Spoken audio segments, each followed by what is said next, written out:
예수님께서 어제 말씀에서 활몬산에서 내려오셨습니다. 변화산에 그러한 사건이 있고 또 변화산에서 내려오신 다음에 뭐 많은 사람들 가운데에서 또 이 아이를 고치는 것으로 인하여서 귀신 들린 아이를 고치는 것을 통하여서 믿음에 대하여서 말씀하여 주셨어요. 지금 계속적으로 말씀하시는 게 이 길 위에서 예수님께서 말씀하시는 것입니다. 예루살렘에 올라가시는 그 길 위에. 가장 지금 예루살렘 올라가면서 중요한 것은 무엇일까요? 예수님의 그 십자가 사역을 제자들이 잘 아는 게 중요합니다. 제자들은 이것을 알아야만 합니다. 제자들에게 지금 그래서 집중하세요. 이들이 이것을 잘 깨닫기를 원하십니다. 제자 훈련을 지금 행하시는 것입니다. 우리 교회 새벽 예배에 그렇게 많이 나오진 않았지만 어쩌면 제자들이 그렇게 많지 않기 때문에 소수로 이렇게 다니기 때문에 더 예수님께서 말씀하시는 것이 더 잘 들릴 수 있지 않겠습니까? 오늘 말씀도 보게 되면 그 말씀에 보면 그곳을 떠나 갈릴리 가운데로 지날새 예수께서 아무에게도 알리고자 아니하시니 예수님이 지금 지나가시는 길이 아마 해변길을 통해서 이렇게 쭉 내려오셨다라고 생각이 되어집니다. 이 갈릴리 지역이 이방인들이 많은 이유가 있습니다. 왜 많냐 하면 이 갈릴리 지역을 주변으로 다 해변길이라고 하는 큰 길이 지나가고 있습니다. 위에서부터 뭐 가이사라 빌립보 그 헐몬산 변화산 이쪽에서 내려오는 길은 지금 예수님께서 이 해변길을 따라서 지금 가시는 것입니다. 근데 그 길을 따라서 가실 때 예수님께서는 이 갈릴리 지역에 예수님이 사역하셨던 곳이잖아요. 그렇죠? 그런데 그 사역하시는 그 길에서 많은 사람들이 예수님을 쫓을 수 있음에도 불구하고 예수님은 갈릴리에 머물기를 원하지 않으세요. 그냥 지나가기를 원하십니다. 제자들에게 지금 집중하시는 것입니다. 제자들에게 집중하세요. 제자들에게 지금 무엇을 지금 말씀하시고자 하실까요? 오늘 말씀 보게 되면 예수님께서 십자가에 달리시고 죽으시는 것에 대해서 다시 한번 예수님께서 말씀하십니다. 길 위에서 예수님께서 제자들에게 세 번을 말씀하십니다. 우리 앞에서도 그 말씀이 있었잖아요. 그렇죠? 우리 앞에서도 그 제자들에게 십자가에 달리실 것에 대하여서 말씀하여 주셨었는데 이번에도 예수님이 다시 이것에 대하여서 말씀하시는 것입니다. 두 번째 예수님께서 말씀하세요. 이 길 위에서 세 번을 예수님께서 십자가 사건을 경고하십니다. 오늘 말씀이 두 번째 그러한 경고예요. 오늘 31절 말씀을 보게 되면 예수님이 제자들에게 이렇게 가르치십니다. 우리 예수님이 가르치셨던 것을 우리 같이 한번 읽으면서 들어볼까요? 또 인자가 사람들의 손에 넘겨져 죽임을 당하고 죽은 지 3일 만에 살아나리라 것을 말씀하셨기 때문이더라. 아멘. 예수님께서 제자들에게 또 가르치시는 것입니다. 뭐 한 번 못 알아들었다고 해서 예수님이 포기하지 않으세요. 또 다시 가르쳐 주십니다. 또 다시 가르쳐 주세요. 인자가 사람들의 손에 넘겨져 죽임을 당하고 죽은 지 3일 만에 살아나리라. 인자가 사람들의 손에 넘겨질 것이다 라는 것을 예수님께서 그들에게 말씀하셨습니다. 말씀하셨어요.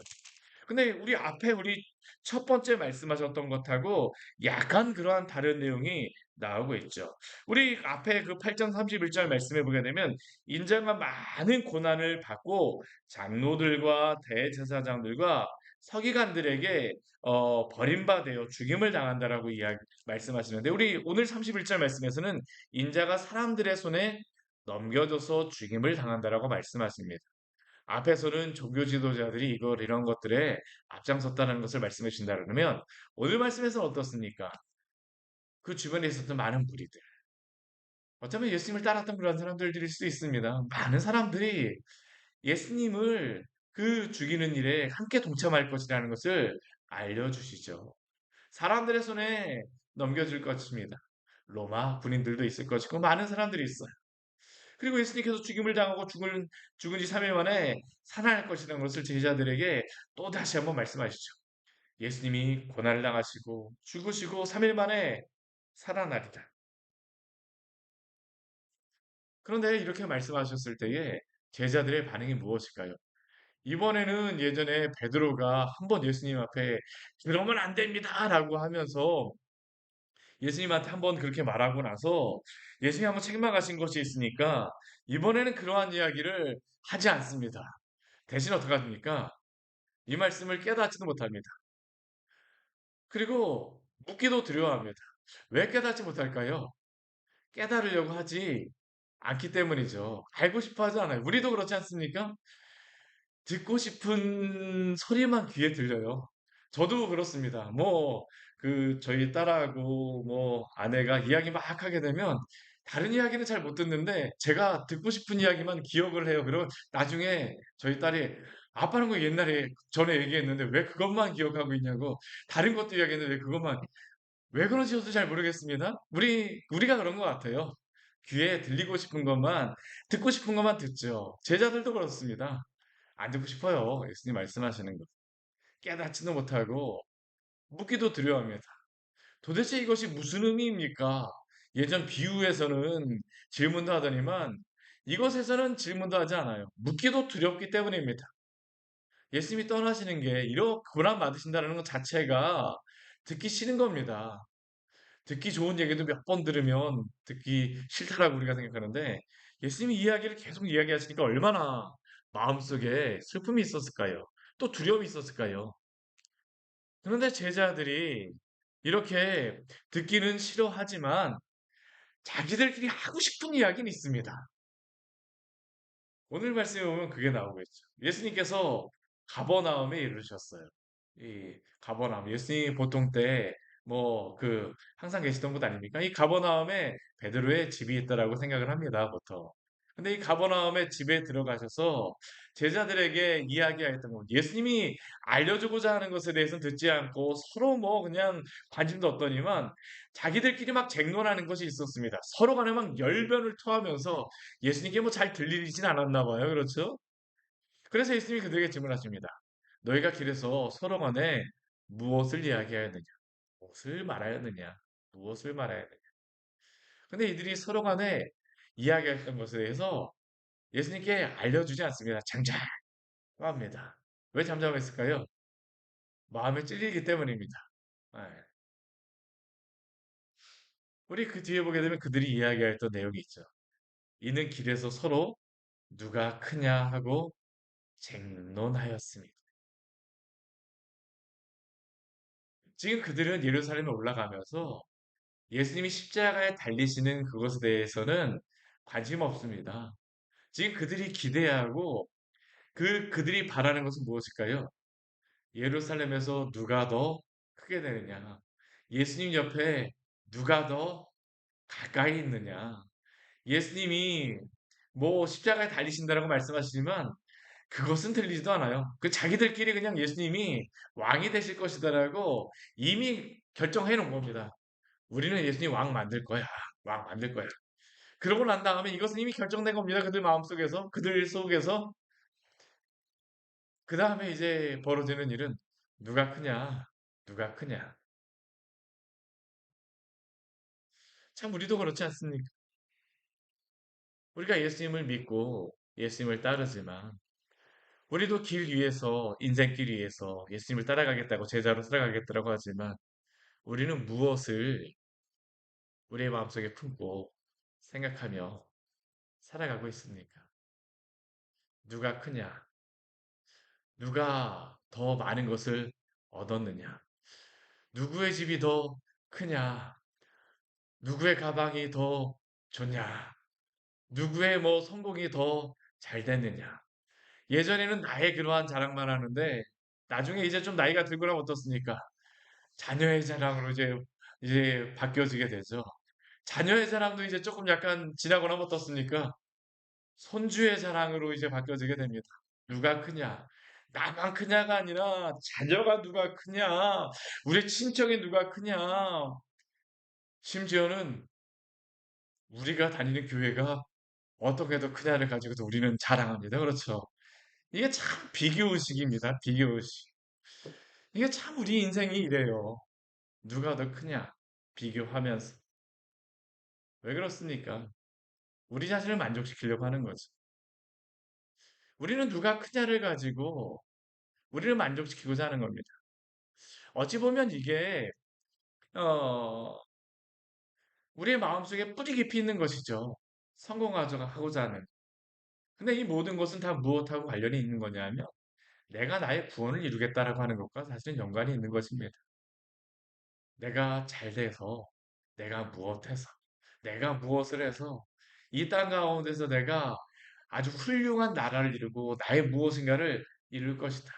나의 구원을 내가 큰 것으로 인하여서 우리가 이룰 것이다. 라고 하는 게 우리의 마음속에 있는 사실은 끊임없는 그런 불안과 두려움 가운데 있는 것 아닙니까? 돈을 많이 벌고자 하는 것도 무엇입니까? 내가 나를 방어할 수 있는 것을 만들고자 하고, 내가 더 크고자 하고, 내가 무엇을 하고자 하고, 다 나를 방어하고, 나를 크게 하고자 하고, 나의 세계를 만들고자 하는 것이죠. 사실 우리가 추구하는 그러한 모든 것은 나의 구원과 관련이 있는 것입니다. 엄밀히 말하면. 우리의 행복이라고 하지만 그 행복조차도 그 내가 나의 그러한 나라를 이루고자 하는 것과 항상 연관이 되어 있습니다. 근데 예수님께서는 이들에게 무엇이라고 말씀하십니까? 누가 크냐라고 이야기하는 그들에게 예수님께서 뭐라고 말씀하시냐면 누구든지 첫째가 되고자 하면 못사람의 끝이 되며 못사람을 섬기는 자가 되어야 하리라라고 예수님께서 말씀하세요.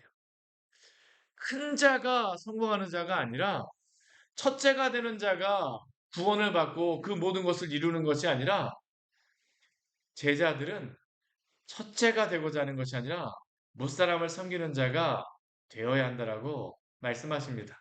이 애가 누구일까요? 오늘 말씀해 보게 되면 어린아이 하나를 데려다가 그들 가운데 세우십니다. 안으십니다. 이 안으셨다라고 하는 것을 보게 되면 아마 적은 아이 같아요. 그렇죠. 우리 교회에 나오는 뭐 하은이, 예은이, 또 뭐 세봄이 같이 어린아이들 같아요. 이렇게 안아갖고 이렇게 막 하면서 얼마나 귀엽습니까? 그렇죠. 근데 여기서 중요한 한 가지가 있습니다. 우리가 누가 크냐를 가지고 우리는 나 자신을 지킬 수 있다라고 생각하고 우리가 나 자신을 크게 할 수 있다라고 생각을 하지만 이 세상 가운데에 약하면 약할수록 자신을 더 지킬 수 있는 그런 존재가 있습니다. 누굴까요? 어린아이입니다. 어린아이의 가장 큰 무기는 무엇일까요? 방긋 웃어주는 겁니다. 무엇을 크게 하여서 내가 나를 지키는 게 아니라 어린아이는 가장 중요한 게 무엇이냐면 예쁘면 예쁠수록 적으면 적을수록 약하면 약할수록 주변의 사람들이 지켜주잖아요. 보호해주잖아요. 오늘 예수님께서 그래서 이 제자들에게 보여주는 것입니다. 너희들은 너희가 커야지 너희를 지킬 수 있다라고 하고 너희가 스스로를 보호할 수 있다라고 생각하지만 이 어린아이를 보라. 어린아이를 보라. 어린아이를 보라. 이 어린아이가 스스로 지킬 수 있는 힘이 있습니까? 아닙니다. 작아도 힘이 없어도 괜찮습니다. 작으면 작을수록 약하면 약할수록 어린아이는 보호받지 않습니까? 보호받지 않습니까? 그리고 오늘 37절 말씀해 보게 되면 예수님이 이렇게 말씀하세요. 우리 37절 말씀 같이 읽겠습니다. 누구든지 내 이름으로 이런 어린아이 하나를 영접하면 곧 나를 영접하니요. 누구든지 나를 영접하면 나를 영접함이 아니요 나를 보내신 이를 영접함이니라. 예수님께서 우리에게 말씀하시죠. 너희가 이 어린아이 같은 자를 잘 사랑하고 영접하게 되면 누가 크냐를 가지고 하는 것이 아니라 누구 그 어린아이와 같이 영접하게 되면 누구를 영접하는 거라고 말씀하세요? 나를 영접하는 것이요. 예수님을 영접하면 예수님만을 영접하는 것이 아니라 나를 보내시니 하나님을 영접한다라고 말씀하십니다.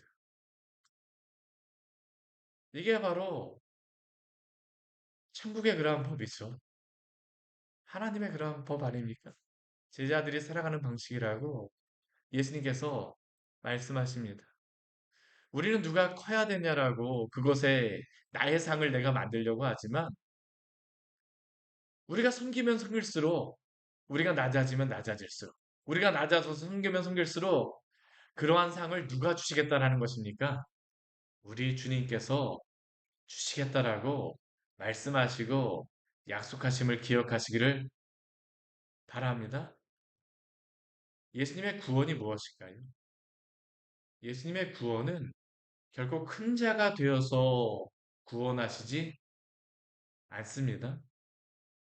예수님 섬기는 자, 대속물이 되심으로 말미암아 우리를 구원하신 줄 믿으시기를 바랍니다. 마귀가 와서 또 베드로가 이전에 예수님께 대하여서 십자가에 달리시지 말고 큰 자가 되십시오. 왕이 되십시오라고 말하지 않습니까? 근데 그것으로서는 예수님께서 구원하실 수가 없어요. 예수님께서 구원하시는 유일한 방법은 무엇입니까? 섬기는 자로 십자가에 죽으심으로 우리의 모든 죄를 다 담당하시고 우리를 구원하셨습니다. 섬기는 자로 예수님께서는 구원하신 것입니다.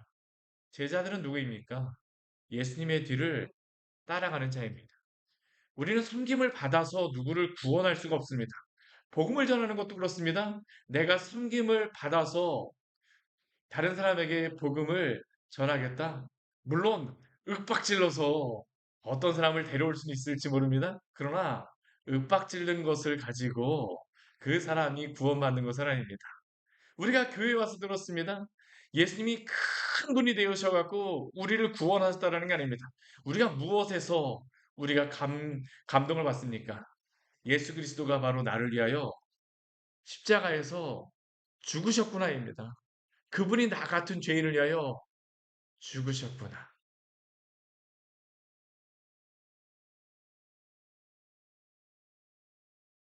우리의 구원도 그렇습니다. 우리가 스스로 이룰 수 없어요. 어린아이 같아야지만.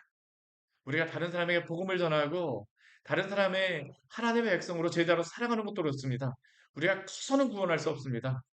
작은 자로 살아가시기를 축원합니다. 오늘 하루 우리의 마음속에 다짐했으면 좋겠습니다. 제가 오늘 작은 자가 되고 싶습니다. 큰 자가 아니라 작은 자가 되고 싶습니다. 오늘 이 자리 나가고 나면 아마 많은 일들이 벌어질 거예요. 내가 큰 자가 되기 위해서 물론 우리에게 맡겨진 일을 감당하는 것은 중요합니다. 근데 큰 자가 되기 위하여서 그 일을 감당하는 것이 아니라 주의 복음을 위하여서 우리가 내가 무엇을 한다라고 생각하게 되면 작아질 수가 없어요. 주의 복음을 위하여서 주님을 위하여서 감당하겠다라고 하게 되면 감당할 수 있습니다. 오늘 하루 이렇게 주님의 붙잡혀진 자로 작은 자로 살아가실 때에 주님이 오늘 우리를 붙잡아 주시고 인도해 줄 줄 믿습니다. 낮은 자를 주님이 높여주신 것입니다. 같이 기도하도록 하겠습니다. 하나님 아버지 오늘 말씀을 통하여서 우리에게 귀한 은혜를 주니 감사를 드립니다. 오늘 하루 하나님 아버지 저희가 살아가면서 얼마나 큰 자로 살고자 하나님 아버지 우리가 노력하고자 합니까? 하루하루 큰 자가 되겠다라고 얼마나 경쟁하며 살아갑니까? 근데 오늘 주님께서 우리에게 누가 크냐라고 서로 논쟁하였던 제자들에게 큰 자가 아니라 섬기는 자야말로 주님이 사랑하시는 자이며 또한 주의 은혜를 받은 자이고 섬기는 자야말로 또 작은 자야말로 심령이 가난한 자야말로 우리 주님의 그 구원을 받을 수 있는 구원을 받은 자임을 또한 구원의 그 은혜가 주어짐을 알게 해주셔서 감사합니다. 오늘 이 말씀과 같이 저희들 섬기는 자로 또 제자로서 길 위에서 살게 하여 주시옵소서. 오늘 하루 그렇게 살기로 나오니 저희의 마음을 주장하여 주시고 누가 크냐로 마음 상하는 것이 아니라 누가 작으냐로 하나님 아버지 오늘 하루 이 말씀을 가지고 굳게 붙들고 살아가게 하여 주십시오. 크게 자존심 상하지 않게 하여 주시옵소서. 주님이 우리와 함께 하시기 때문에 나를 위하여 죽으신 우리 주 예수 그리스도가 섬기는 자로 십자가의 죽으심으로 말미암아 우리를 구원하셨던 것 같이 주의 뒤를 따라서 오늘도 겸손하게 주 앞에 서기를 원합니다. 주여 함께하여 주시옵소서. 예수님 이름으로 기도드립니다. 아멘. 오늘 말씀 같이 기억하시면서 기도하며 나가도록 하겠습니다.